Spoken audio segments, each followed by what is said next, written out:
18장 1절에서 14절의 말씀입니다.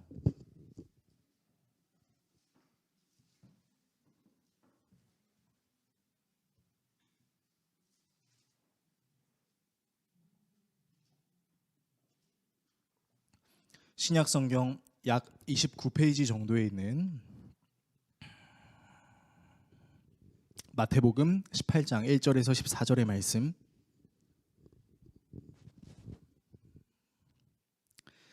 한 절씩 교독하시고 마지막 절은 같이 읽도록 하겠습니다.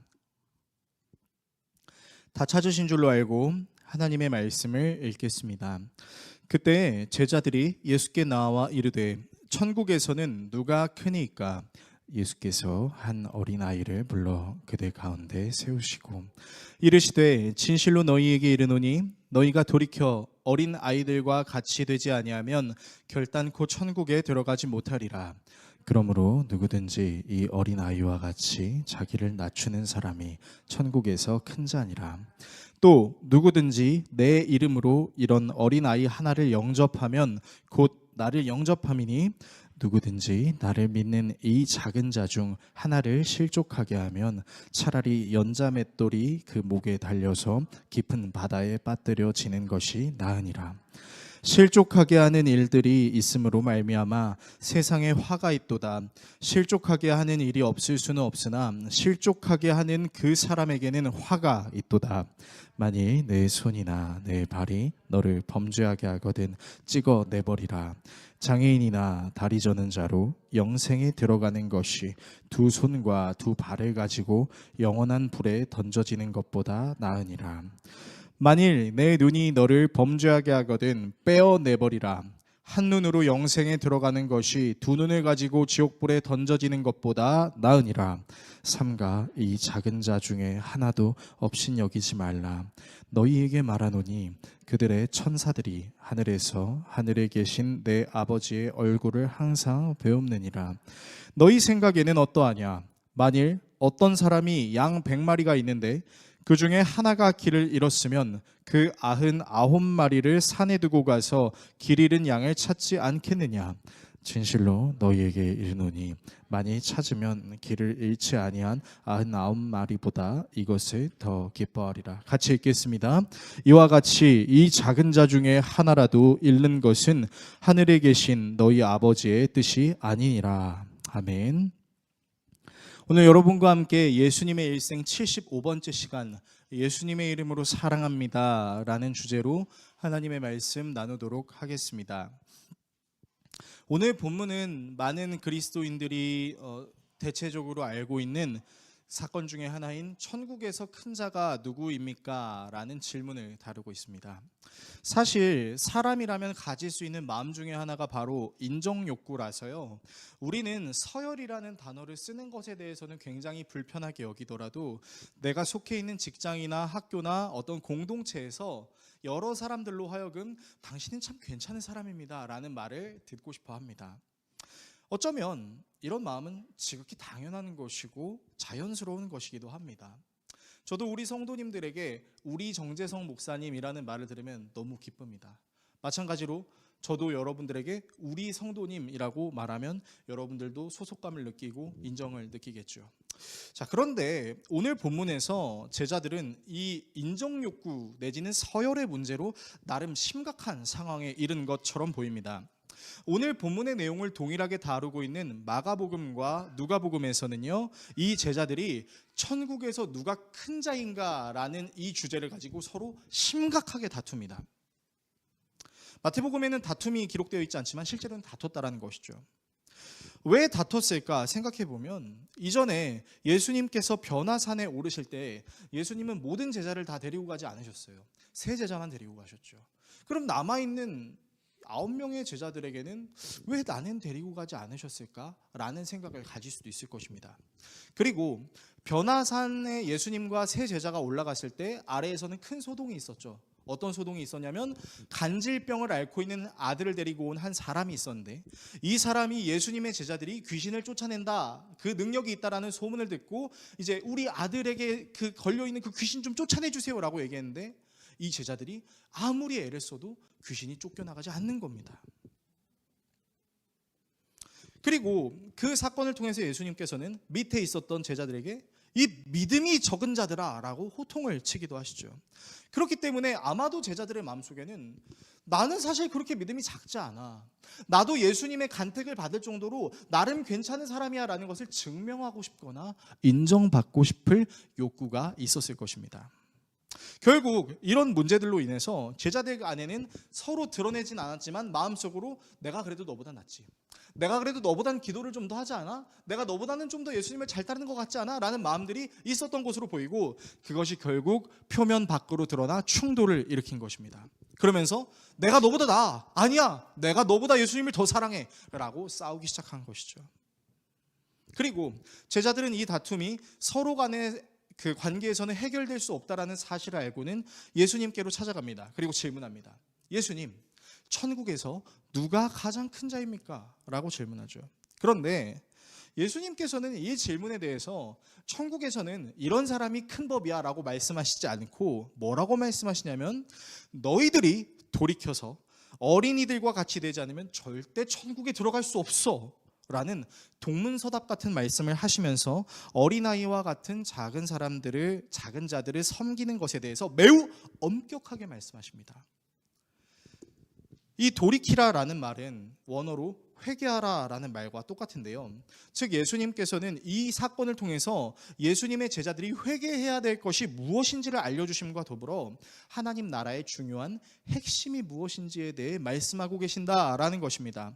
따라서 오늘은 여러분과 회개해야 될 부분과 하나님 나라의 중요한 것이 무엇인지에 대해 함께 나누는 시간을 갖도록 하겠습니다. 본문을 통해 다음의 내용을 살펴보려고 하는데요. 먼저 서열이 만드는 오류에 대해 살펴보겠습니다. 그리고 겸손함이 만드는 정체성에 대해서 살펴보겠습니다. 마지막으로 실천해야 할 하나님의 뜻에 대해서 살펴보겠습니다. 서열이 만드는 오류, 겸손함이 만드는 정체성, 실천해야 할 하나님의 뜻, 이 내용들을 살펴보고 기도하도록 하겠습니다. 첫 번째, 서열이 만드는 오류입니다. 제자들이 예수님께 서열에 관한 질문을 하는 것은요, 세상의 이치로 보았을 때는 지극히 당연한 내용들입니다. 왜냐하면 다른 사람보다 내가 더 많이 수고했고 다른 사람보다 내가 더 좋은 결과를 만들어냈다면요, 여러분 그에 응당하는 보상은 당연히 있어야죠. 괜히 승진이 있겠습니까? 괜히 인센티브가 있겠어요? 그런데 이런 서열의 문화가 만들어낼 수 있는 오류들도 있습니다.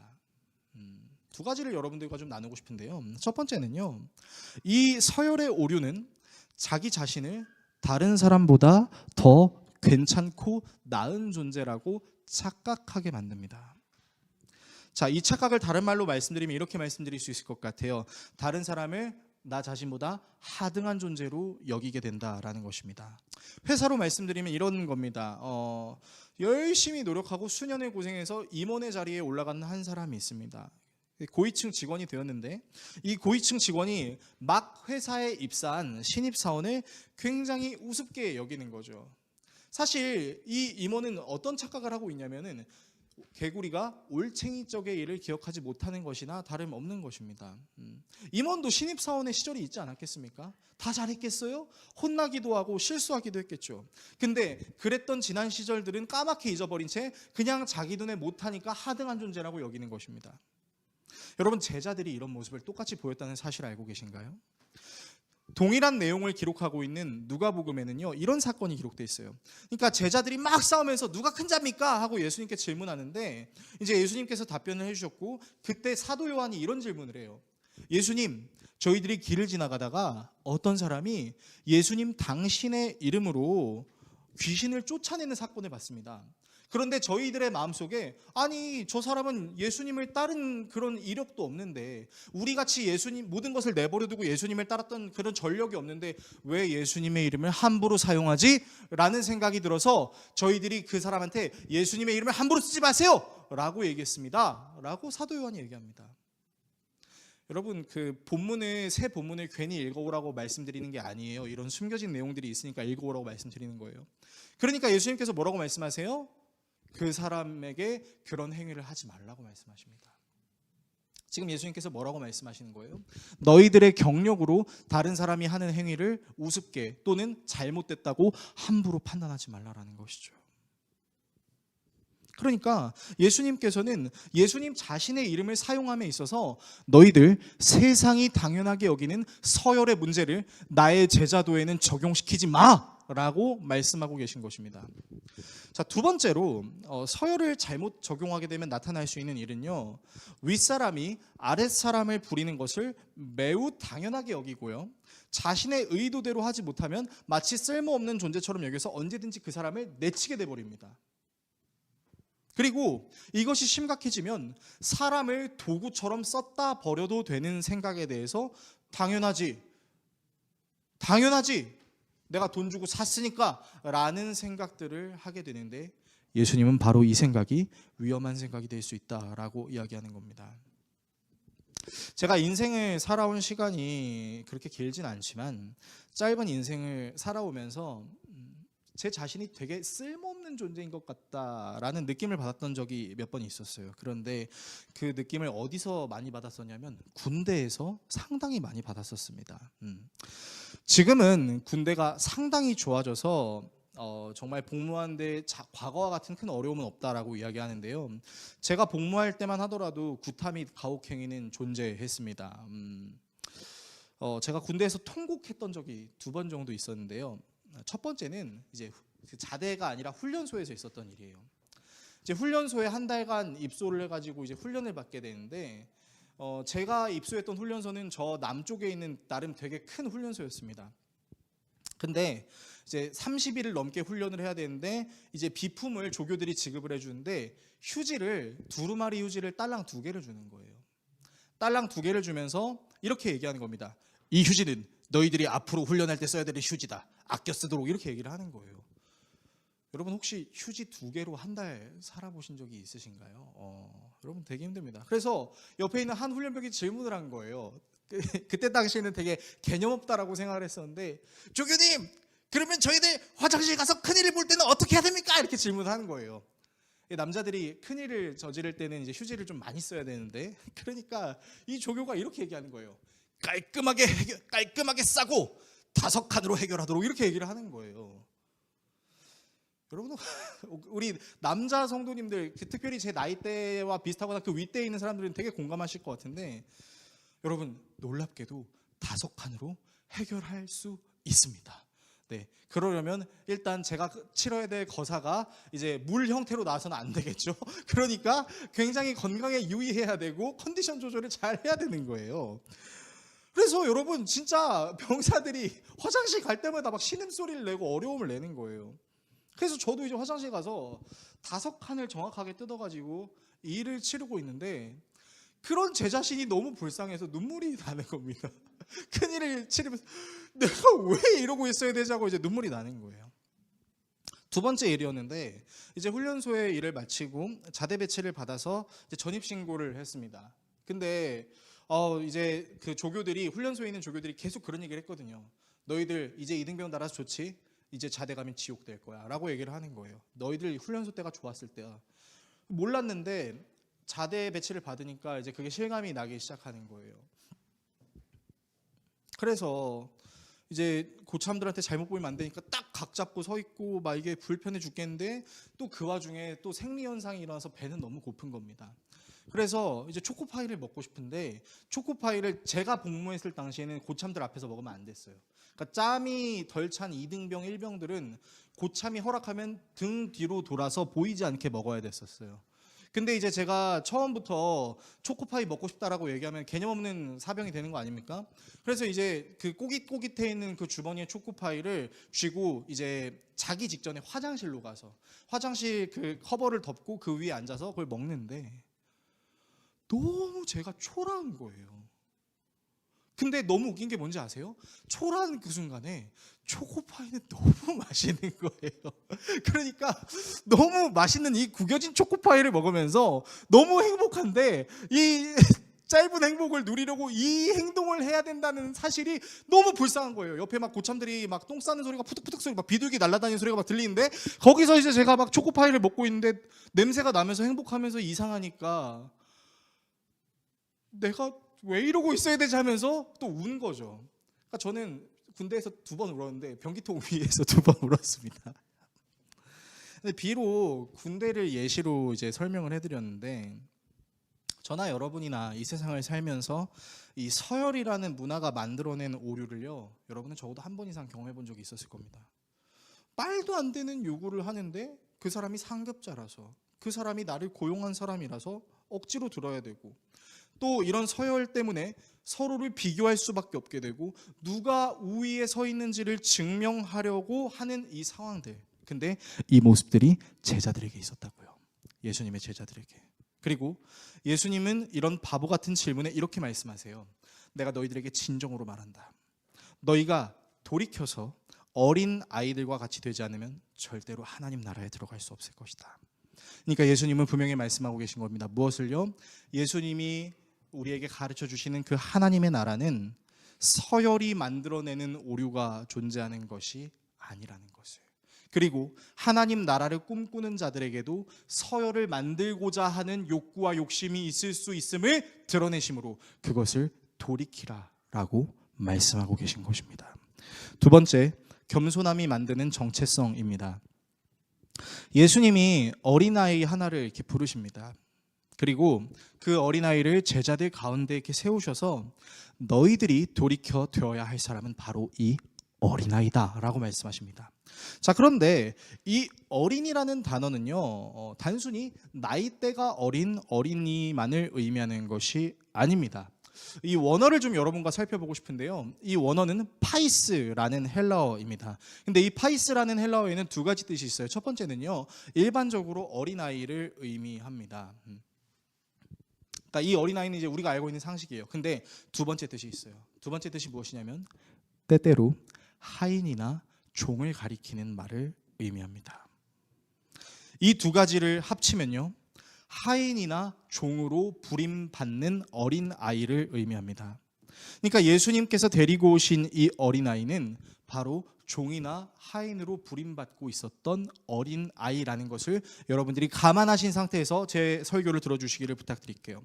자, 그러면서 예수님께서는 이 어린아이와 같이 자신을 낮추는 사람, 그냥 낮춘다는 것이 겸손하는 것을 넘어서 하인과 종과 같이 주인을 섬길 줄 아는 이 사람이 바로 하늘나라에서 큰 자다라고 말씀하고 계신 것입니다.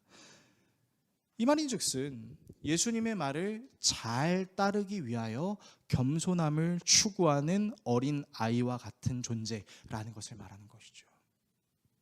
그리고 예수님의 이 말씀은 우리에게 한 가지 인사이트를 줍니다. 예수님께서 제자들에게 하셨던 말씀이 있었어요. 마태복음 11장 11절에서 예수님께서는 천국에서 큰 사람을 이렇게 말씀하신 적이 있었어요. 같이 읽어보겠습니다. 내가 진정으로 너희에게 말한다. 여자가 낳은 사람 가운데서 세례자 요한보다 더 큰 인물은 없었다. 그런데 하늘나라에서는 아무리 작은이라도 요한보다 더 크다. 자, 예수님께서 제자들에게 이런 말씀을 하셨어요. 여러분, 얘들아, 이 세상에 존재하는 모든 사람들 중에선 세례 요한보다 큰 사람은 없어. 그런데 천국에서는 아무리 이 세상에서 작은 자라 할지라도 세례 요한보다 더 커라고 말씀하신 거죠. 예수님의 이 말씀은 세례 요한은 천국에서는 별 볼 일 없는 사람이 돼라고 말씀하시는 것이 절대 아니에요.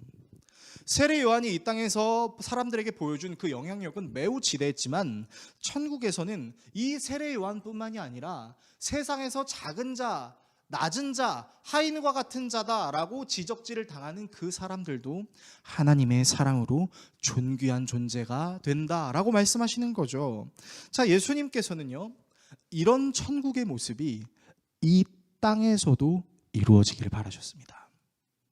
여러분, 우리가 항상 예배를 마치면 외우는 주기도문 있지 않습니까? 노래 부르는 주기도문. 그 주기도문의 상단부에 하늘의 뜻이 어디에도 이루어지기를 기도하라고 하셨죠? 이 땅 가운데도 이루어지게 해달라고 기도하라고 하셨죠. 그래서 예수님께서는 제자들에게 종이나 하인으로 사는 그 어린이가 자기 주인에게 순도 100%로 충성하는 것처럼 자신의 제자들이 예수님이 가르치시고 보내 보이시는 모든 모습에 온전히 충성하길 바라셨어요. 어떤 충성? 바로 작은 자들, 약한 자들, 연약한 자들을 함부로 판단하지 않고 그들을 사랑으로 섬기는 것을 예수님께서 원하셨던 거죠.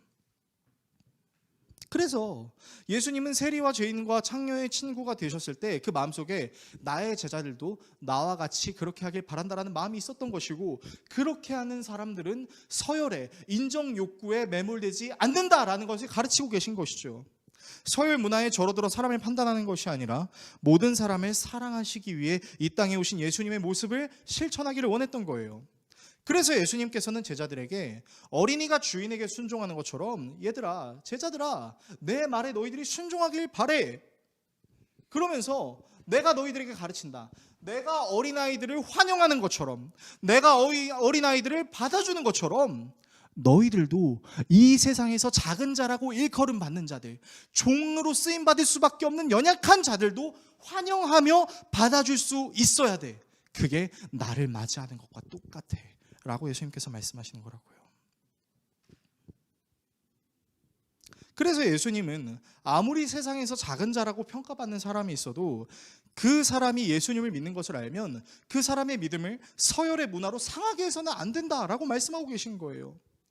만약에 제자들이 작은 사람의 믿음을 실족하게 만들면 그때부터 예수님께서는 아주 무서운 말씀하시죠.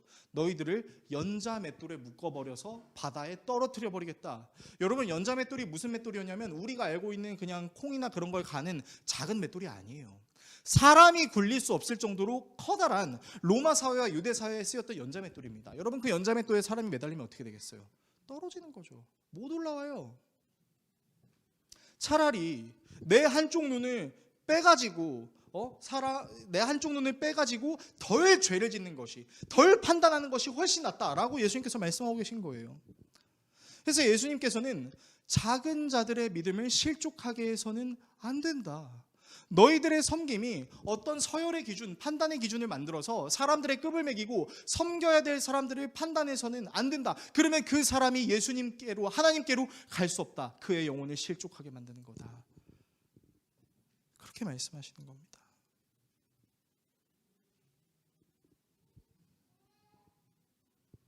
그런데 제자들은 예수님의 이 말씀을 전혀 이해를 하지 못했죠. 예수님께서는 이 사건이 일어나기 전 2번 정도 제자들에게 예고하셨던 게 있었어요. 그게 무엇이었죠? 바로 자신이 십자가에 죽고 부활하게 될 것이다.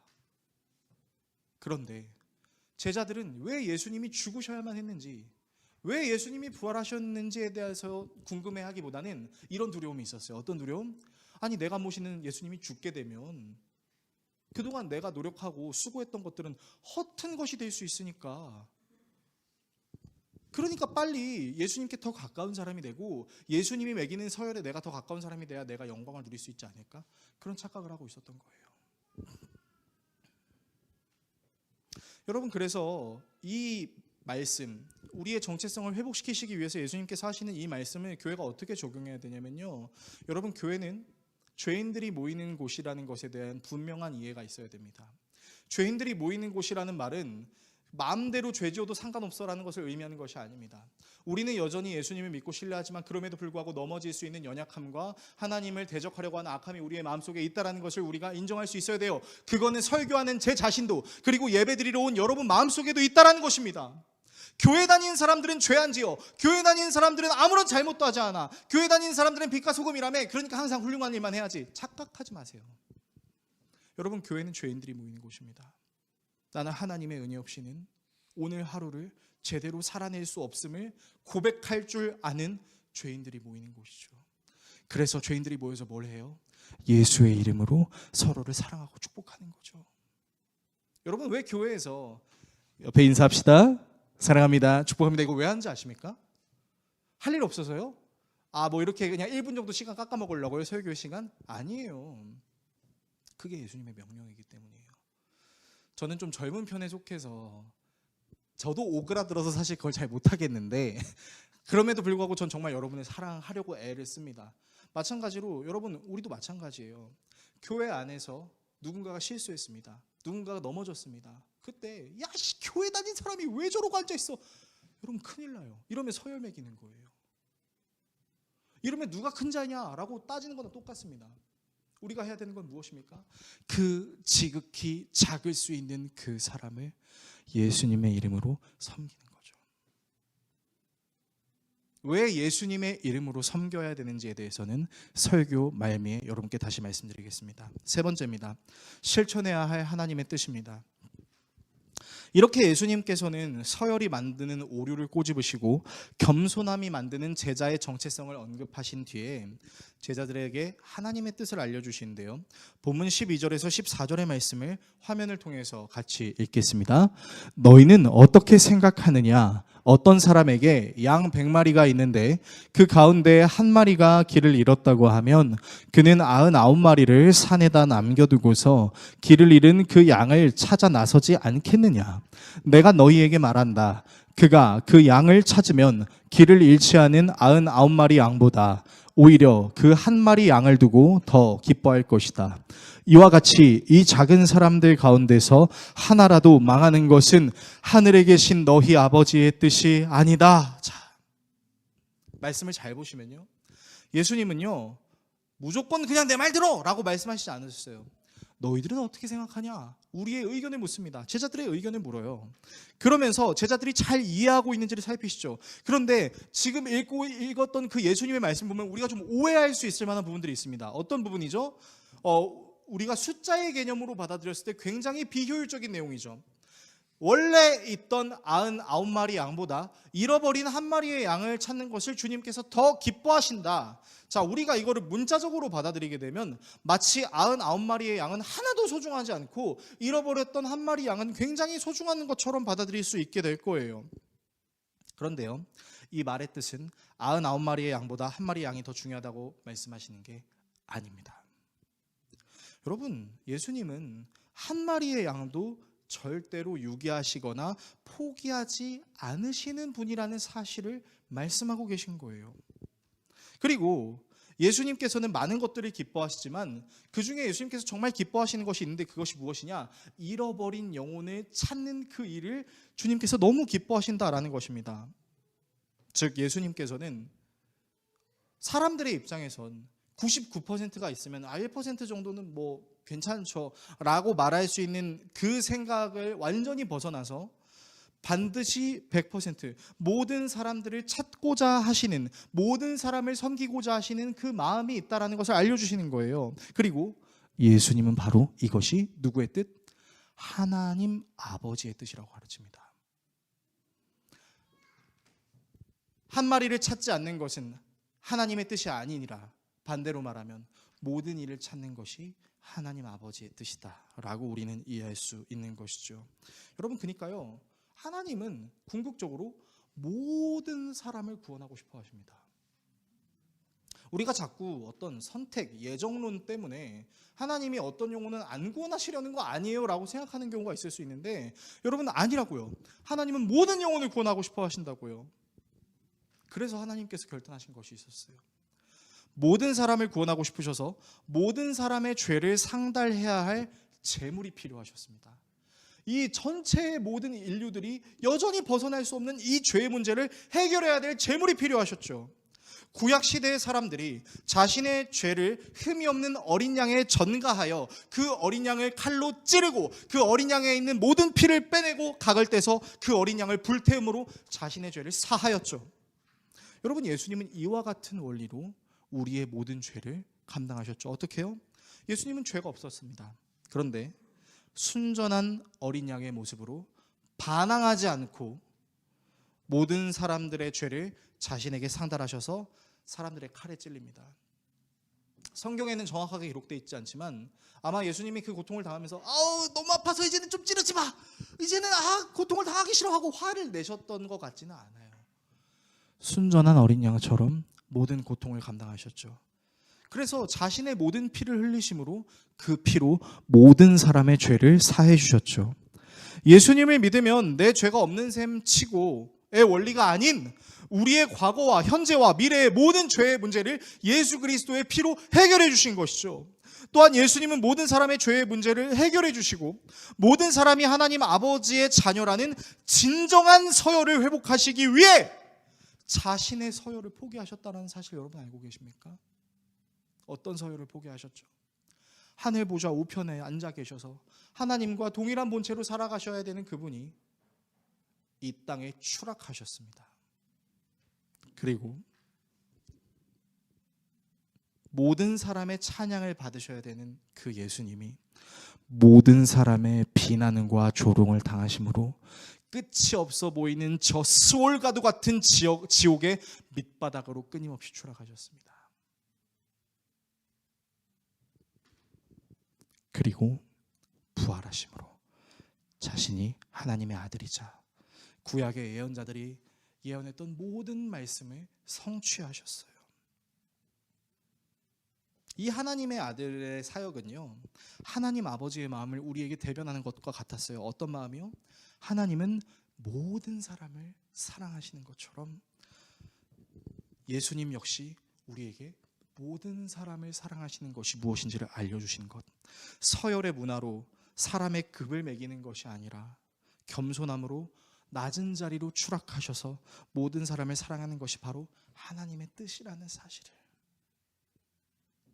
그래서 이 예수님의 사랑을 통해 제자들이 깨달아야만 했던 것은 지극히 작은 자를 위하여 지극히 높으신 분이 지극히 낮으신 곳으로 내려오셨다라는 것을 기억하고 그분이 보여주셨던 낮아지심의 섬김의 모습을 본받는 것.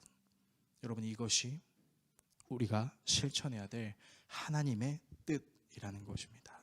설교를 정리하겠습니다. 사랑하는 성도 여러분, 하나님의 뜻은 모든 사람을 사랑하는 거였어요. 교만해지지 않고 겸손함으로 사람을 섬기는 거였어요. 여기서 여러분께 좀 질문을 드릴게요.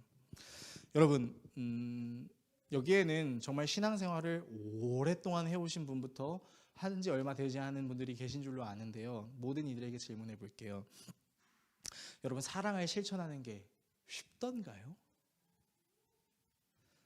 아니면 어려우신가요? 저는 이 두 말이 다 틀렸다고 생각해요. 저는요, 쉬운 것도 어려운 것도 아닌 사실은 불가능한 것이라는 생각이 듭니다. 여러분, 사랑은 절대 쉽지 않습니다. 평생을 사랑하겠다고 다짐했던 남편과 아내요, 가끔은요 진짜 꼴도 보기가 싫어요. 진짜 너무 꼴도 보기가 싫어요. 저는 아니라고 말하고 싶지만 하나님이 보고 계시기 때문에 제 아내도 저를 정말 꼴도 보기 싫어할 때가 있을 겁니다. 그리고요, 여러분, 남편과 아내만 그럽니까? 아니에요. 자녀요. 자녀도 진짜 미울 때가 있어요. 뭐 요즘 현 시대 사람들은 되게 재밌는 별명을 많이 지어요. 미운 4살, 미운 5살, 미운 몇 살 막 이렇게 지어요. 그리고 막 유춘기라는 말도 지어요. 그러니까 별의별 단어들을 다 만들어가지고 내 자녀의 악함과 연약함을 이렇게 평가하곤 하는데, 우리 교회 집사님 중에서도 한 분이 그러시더라고요. 사랑하는 내 자녀에게 좋은 말을 안 해준다고, 맨날 안 좋은 말만 내뱉는다고, 야! 막 이렇게 얘기를 한대요. 그래 놓고 이제 뒤돌아서 내가 내 자녀에게 왜 그랬지? 막 그렇게 얘기를 하는 거예요. 비단 남편과 아내, 자녀의 문제뿐만일까요? 아니에요. 여러분, 우리는 우리 자신도 굉장히 사랑하지 못할 때가 되게 많습니다.